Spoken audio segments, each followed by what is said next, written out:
La mode maintenant, la mode avec le retour en grâce d'une vieille dame qu'on pensait définitivement au placard, la gaine. Oui, la gaine qui sculpte la silhouette.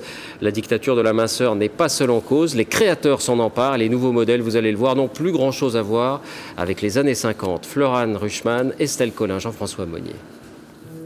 Pour avoir au bout des talons aiguilles, taille de guêpe et ventre plat, Alors, voici mesdames l'accessoire de mode dans lequel il faut investir cette année. La gaine. ça te va plutôt bien, c'est un 38. Juste ce jeu de baleine, ça prend parfaitement les formes. Au début, dans les années 50, la gaine était faite pour aplatir les formes et maintenir les hanches. Aujourd'hui, plus rien à voir avec les culottes de grand-mère. Tous les grands couturiers les réinventent dans leur collection 2012. Fini la ringardise, elles fusellent désormais les silhouettes.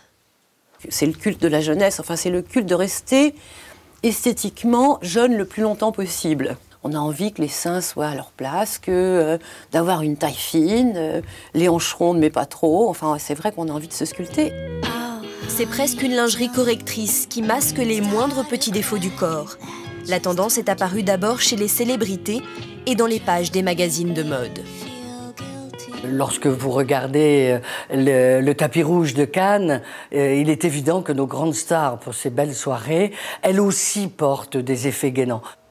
Et la culotte haute, comme atout charme, qui l'eût cru? C'est devenu un accessoire sexy, un peu comme le porte-jartel. Le porte-jartel, c'est la même évolution de produit.